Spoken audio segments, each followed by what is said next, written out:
Part 3, because my phone rang. Okay, so periodic tenancy, going back to that just essentially means I'm under no obligation to rent from you for any set amount of time, but as long as I want to rent from you, and as long as you want to rent to me, I will pay you X amount at the beginning of each week, at the beginning of each month, however it's set up. The good part of that is you're not under an obligation to stay there for a set amount of time, and you can get out of it at the end of the week or the month or whatever. The bad part is, too, your landlord can terminate it at the end of that period, too. So it's a little uncertainty, but the type of lease that you sign just really depends on your circumstances. Do you know you're going to be there for a long time? Then you probably don't want to do a month-to-month because, your landlord could kick you out at any time. Now, not at any time, there's still some walls, but it's also like, if I don't know how long I'm going to be here, and I don't want to be stuck in a 5-year lease because I may just be here for a few months, it may be the type of lease that you want to do. Each type has their drawbacks and their perks. Number 3, a tenancy at will. This is the most scary, I think, because it could leave both of you in a bind. So a tenancy at will is a type of tenancy that either the landlord or the tenant, and that's a typo, it should say tenant, not tenancy, a type of tenancy that either the landlord or the tenant can terminate without notice. So basically what that means is, I'm the landlord, I can kick you out without notice at any time. You're the renter, you can terminate the lease at any time. So it's kind of chancy and iffy for both parties, because if I'm the landlord, I want to know I've got your rent coming. If you're the renter or the tenant, you want to know you have a place to live. So a tenancy at will may not always be the best for either party because it does allow you out so easily. All right, then number 4, a tenancy at sufferance. All right, that is a tenancy that arises when a tenant wrongfully continues to occupy the leased property after the lease has terminated. So a tenancy that arises when a tenant wrongfully continues to occupy leased property after the lease has terminated. Basically what that means is, say you had a fixed term tenancy for a year. The year has expired, nobody renews the lease, and you're still living there. That's a tenancy at sufferance, okay? You shouldn't be in that property. You are wrongfully occupying the property, and you're probably going to get evicted. But that's still a type of leasehold estate. All right, so moving on. Non-possessory interest. What that means is, so you have your fee simple interest, meaning I own the property, I can do whatever I want with it. I have title to the property. You also have your leasehold interest, which means I don't have title to the property, but because of our lease agreement, I have the right to possess the property. Okay, there's some other interests that people can have in property, but it doesn't give them the right to possess it. It gives them the right to do something else with the property. They don't own it, and they're not possessing it, but they still have an interest in the property. Okay, so these are non-possessory interests because they don't give them the right to possess the property. So a non-possessory interest is an interest that involves the right to use land, but not the right to possess it. So you have the right to use it, but not possess it. The most common one that I run into is number 1, an easement. An easement. It is a non-possessory right to use another's property in a manner established by an express or implied agreement. Basically just means either a written agreement or an understanding because of the usage we've always had. An express or an implied agreement. Most common example, at my old house, I lived right on Lone Oak Road. Yes, it was loud, it was busy, but it was convenient to everything. So I lived right on Lone Oak Road, and Atmos Energy came to me and said, we are replacing all the gas lines under Lone Oak Road. And some of those gas lines go on to the front part of your property. We need to come onto your property to replace those gas lines. Okay, so they didn't have the right, they didn't own my property. They didn't have the right to possess my property, but they were asking me to give them an easement. over the front, like 10 feet of my property, so that they could use it to replace these gas lines. So I granted them an easement. We put it of record at the clerk's office. So did everybody else along Lone Oak Road. And so they got that so that they're not trespassing onto my land, or I can't complain later that I didn't give them the right to come onto my property. But I gave them an easement. They had the right to use the front part of my property, not for anything, but for what the easement agreement said they could use it for. Okay? There's two different types of easements. Easement appurtenant. An easement appurtenant means an easement to a piece of land adjacent to that owned by the holder of the easement. What that means is, my Atmos Energy example, that was not an easement appurtenant because they don't own any property around mine. An easement appurtenant means, say my house is here. Say there's another piece of land here, but I want to go over that land to get to this road. Say I sit back here, I don't have road frontage up here, but my neighbor does. And he wants to give me an easement to go over from my property, drive over his property to get to this road. That's an easement appurtenant because the holder of the easement is adjacent to me. Okay, so that's an easement appurtenant. An easement engross, that's point B. That's an easement that does not require the holder of the easement to own an adjacent piece of land. So my Atmos Energy example, that was an easement engross. They didn't have any surrounding property. They just wanted the right to use mine and anybody else's along Lone Oak Road. So that's an easement engross. Okay? Easements are filed down at the county clerk's office with deeds. So whenever I do a title exam, I see not only every deed, but I also see if they've ever granted an easement or been granted an easement for the use of some type of property. Okay. Point number 2, a profit. A profit. This is another type of non-possessory interest. This is the right to enter upon and remove things from the property of another, like trees, oil, topsoil. My family all worked out at the paper mill in Wickliffe. And of course, they made paper from trees. You would see the huge log trucks going down Highway 62 all the way to Wickliffe. So they had profits on pieces of property, meaning they would go to those property owners and say, okay, you own all this wooded land. We want a profit, meaning we want the right to come onto your land for compensation and remove all the trees.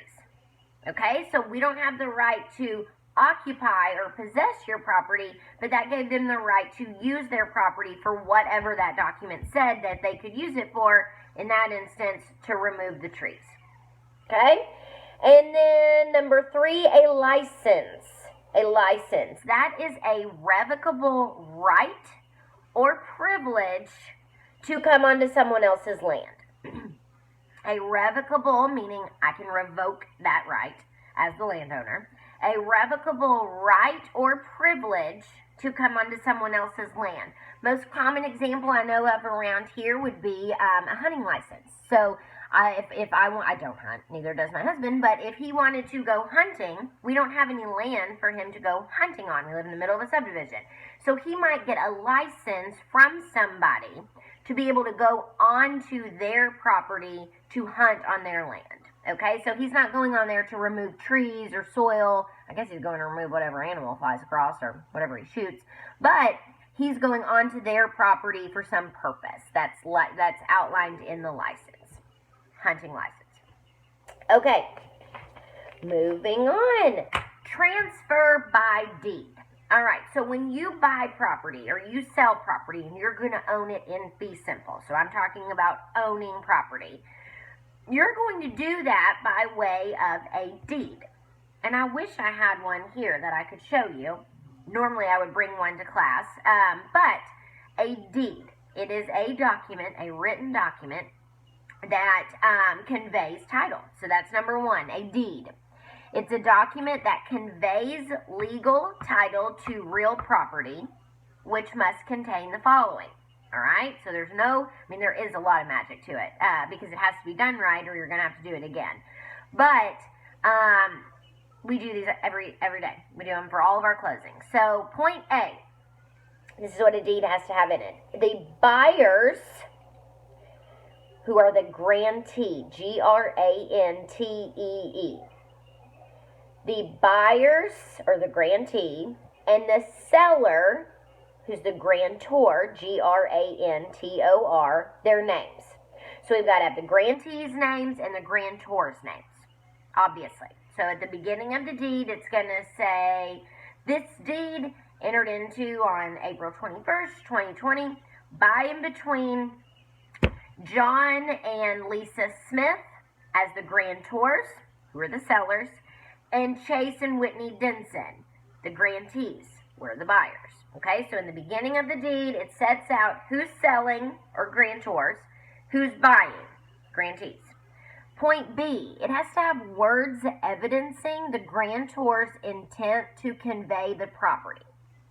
So what it's going to say is, for and in consideration of $150,000, the grantors hereunto sell, give, devise, convey. It has to have those magic words that say our intent is to convey this property. Okay, we call it the granting language. It has to have granting language. Point B, it has to have a legally sufficient description of the land. So our deeds here in Kentucky, they don't have the mailing address. It's not like I convey unto you 123 Broadway Street. I just threw my pen. It's not like I convey into you 123 Broadway Street. No. Those are just addresses that are given by 911 so they can find your house. Every piece of property has a description. Old descriptions, old descriptions, they sometimes talk about down the creek to the black pointer oak tree and then to this marker, and sometimes they're sufficient. If you can sufficiently describe the property, we can use that legal. If you have one that's drawn out by a surveyor, we call that a meets and bounds description, and basically that's north 32 degrees 5 inches west, west, like 500 feet. So it's the one that's telling you, get your protractor out and draw a legal description. Most commonly, especially here in McCracken County, property has been platted, meaning a surveyor has gone in and drawn a subdivision and made lots and then recorded that at the clerk's office. So that makes it a whole lot easier. So the property description may be Lot 1 in Block B of the Pine subdivision of record in Plat Book K, page 982. So then if I'm at the clerk's office, I go pull that plat. Oh yeah, that's what my lot looks like. That's how it's described. So property descriptions all look different. It just has to it just has to sufficiently describe the property. I have to be able to ascertain what you're selling to you. And if I can't, then we may have to get a surveyor involved to go out there, mark your property off, and draw me up a legal description. So there's a bunch of different ways that property can be described. We just have to be able to figure out what it is that we're describing. Point D, the deed has to have the seller's or the grantor's signature. Okay, their signature. Now this is kind of a little different in Kentucky. In Kentucky, for most deeds, we've got to have the seller and the buyer sign. And that's because a lot of people used to say, I'm paying $1 plus good and other valuable consideration for the property.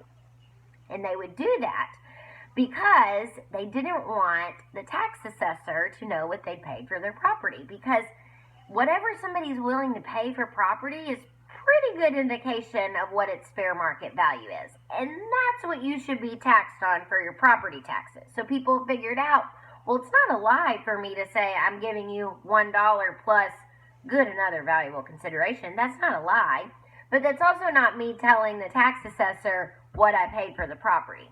So after 1990, a law was passed, a statute was passed that said buyers and sellers have to sign the deed, and they're all swearing that the price we put in that deed for what you paid for the property is what you paid for the property, because that's what you're going to be assessed on for your real estate taxes. So that's a little bit of a caveat. Your book says the grantor's signature, and that's accurate. But in Kentucky, just a little fun fact, everybody has to sign the deed. And they have to sign it to swear that the price we put in there is actually what they're paying for it. And then point E, the deed must be delivered to the grantee. All right? Just meaning we have to prove that the buyer, and that was more of a requirement when the buyer didn't have to sign it. So obviously if the seller signed it, then obviously they needed to deliver that deed to the buyer for them to own the property. Now, deliverance, that's it's obvious that the deed's been delivered to the buyer because the buyer in Kentucky has also signed the deed. So, those are the requirements for a deed to be valid to convey title to property. Now, there's 3 different types of deeds that we're going to talk about. And that's under number 2. Point A general warranty deed. This is the most common deed that we see prepared, especially in residential deals, which is mainly what I do. So a general warranty deed, that is a deed in which the grantor, the seller, assures the grantee, the buyer, that, number 1, the grantor has title to the property. So if I give you a general warranty deed, I'm saying I have title to the property that I'm selling you, and I will guarantee you that I do. All right, number 2, that the grantor has the power to convey the property. So not only do I own it and do I have good title to it, but I also have the power to sell it to you. Point number 3, that the property is not subject to any undeclared rights or interest that will diminish its value. So there's nothing out there that isn't of record, like easements, profits, license, things that they can find. That there's nothing else and no other undeclared rights or interests that are going to diminish the value of this property that I'm selling you. And that point number 4, that the grantee, the buyer, will not be disturbed in her enjoyment of the property by me or any third party. So what this means is when I give you a general warranty deed, I'm telling you there is nothing wrong with the title to this property. Okay? You will own it outright to the exclusion of everybody else, except for those things that are of public record, easements, those kinds of things. Now, why would one do this? Well, one does this because you get a title exam done. The buyer is going to employ an attorney or a title examiner to research the title of this property. Tell me that every deed has been done correctly. Tell me that every mortgage has been paid off. Tell me that the taxes are all up to date and have been paid. Tell me that the people I'm buying it from are the people I'm supposed to be buying it from. That's how the seller can rest assured that they're giving you a general warranty deed, because a title exam has shown the buyer that everything is clear. Okay? And then with signing a general warranty deed, I'm saying not only do the records indicate that everything is clear and good to go, but I'm not aware of anything else. I didn't give somebody an easement but not go record it and nobody knows about it. Or I haven't leased out my property to somebody and I'm not telling you about it. That's what you're saying when you give them a general warranty deed. And that's what most residential deals include. Most commercial deals, on the other hand, and a lot of other situations, include point B, a special warranty deed. That is a deed warranting only that the grantor, the seller, has good title during her ownership of the realty. Okay, so a special warranty deed says, I have no idea what happened before I owned this property. But I know that while I've owned this property, I've done nothing to adversely affect your ownership in it. Meaning, if I mortgaged it, my mortgage has been paid off or will be paid off when I sell the property. I've paid my taxes. I haven't entered into any leases, nothing. but only while I've owned it. And you see this a lot in commercial properties, not only because they're usually more high dollar deals and you've got a seller that would be worth suing if something was wrong with your property, but also because they own so much. How can they possibly warrant all this good title to all these various properties? You know, it's not just the one little house that they're selling. So that's what you'll normally see with a special warranty deed. Then point C is a quit claim deed. Not to be confused with what most people call a quick claim deed. No, a quit. Quit claim deed is a deed intended to pass whatever title, interest, or claim that the grantor may have in the property, but not warranting, so not making any warranties, that such title, interest, or claim is valid or clear of any encumbrances. A quit claim deed says, if I have any ownership in this property, it's yours, but I have no idea if I do. I have no idea if it's good title, but I'm giving you whatever I've got. You'll see this a lot if we're correcting something from like 50 years ago and, you know, Bob Jones's nephew, who we need a deed from because something wasn't done correctly. He didn't even know his Uncle Bob, but sure, I'll sign a quitclaim deed to give you whatever interest I've got, but why in the world would I warrant any title issues? Because, you know, I didn't even know I had an interest in this property. You'll see it some with estates, where a state says, okay, my dad owned that property and I'll sell it to you, but I have no idea what he did with it while he was alive, but whatever interest I have in it, it's yours. So that's kind of an out that some people have if I call them and say, I really need you to sign this deed to correct a title issue from, 20 years ago, and they're like, I don't want to make any warranties about that. Well, you don't have to. You can just sign a quitclaim deed. And the buyer still gets good title to the property.